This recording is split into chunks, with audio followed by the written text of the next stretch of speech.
Hello guys, എല്ലാവർക്കും സുഖമല്ലേ? ഇന്ന് ഞാൻ ഉണ്ടാക്കാൻ പോകുന്നത് ഉള്ളി ചമ്മന്തിയാണ്. കുറച്ച് ഉള്ളി ഞാൻ അരിഞ്ഞു വെച്ചിട്ടുണ്ട്, പിന്നെ കുറച്ച് വെളുത്തുള്ളിയുണ്ട്, ഒരു വറ്റൽമുളക്, കുറച്ച് കരിയാപ്പില. ഇനി ഞാൻ ഒരു ചീനച്ചട്ടി അടുപ്പിലേക്ക് വെച്ചിട്ടുണ്ട്.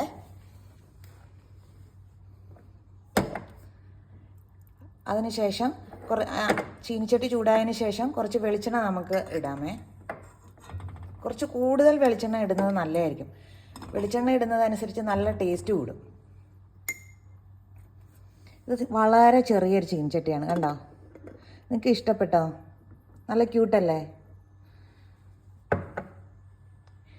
ഇതിലേക്ക് നമുക്ക് ചട്ടി ചൂടായതിന് ശേഷം നമുക്ക് കടുകിടാം.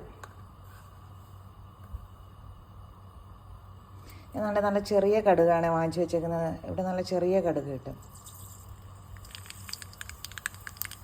കടുക് പൊട്ടുന്നുണ്ട്.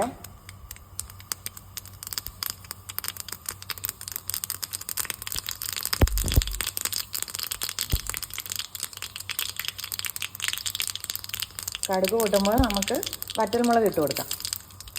അതിനുശേഷം വെളുത്തുള്ളി, അതിനുശേഷം നമുക്ക് ഉള്ളി എടുത്തിട്ട് കൊടുക്കാമേ.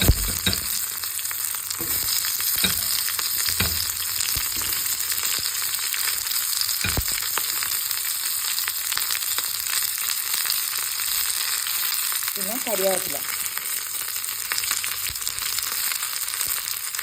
ഞാൻ കുറച്ച് പുളി വെള്ളത്തിലിട്ട് വെച്ചിട്ടുണ്ട്. ഈ പുളി നമുക്ക് ഞാൻ കുതിരാൻ വേണ്ടി വെച്ചതാണ്. അപ്പം ഇത് കുതിർന്നു കുറച്ച് നേരം വെച്ചിട്ടുണ്ടായിരുന്നു. അപ്പം അത് കുതിർന്നിട്ടുണ്ട്. അപ്പോൾ നമുക്കിനി ഇത് ഇട്ട് കൊടുക്കാം. നമുക്ക് ഉള്ളി നല്ല വഴറ്റി കൊടുക്കാമേ. ഇതിലേക്ക് കുറച്ച് ഉപ്പ്, ആവശ്യത്തിന് ഉപ്പിടണേ.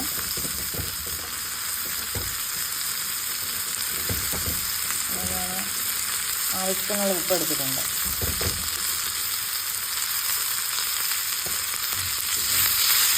നല്ലതായിട്ട് വഴറ്റി കൊടുത്തതിന് ശേഷം ഇതിന് ചൂട് മാറിയതിന് ശേഷം നമുക്ക് അരച്ചെടുക്കാം. ഈ ചമ്മന്തി എൻ്റെ മോൾക്ക് ഭയങ്കര ഇഷ്ടമാണ്. അതുകൊണ്ട് ഞാൻ പിന്നെ ദോശയ്ക്കും ഇഡലിക്കൊക്കെ അവർക്ക് കൊടുക്കാൻ നേരം ഇത് ഉപയോഗിക്കാറുണ്ട്. ഇപ്പോൾ ഒന്ന് വഴന്ന് വന്നിട്ടുണ്ട്.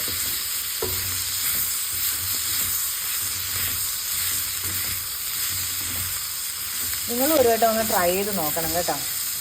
നിങ്ങൾക്ക് എന്തായാലും ഇഷ്ടപ്പെടാതിരിക്കില്ല. ഇനി നമുക്ക് സ്റ്റൗ ഓഫാക്കാം.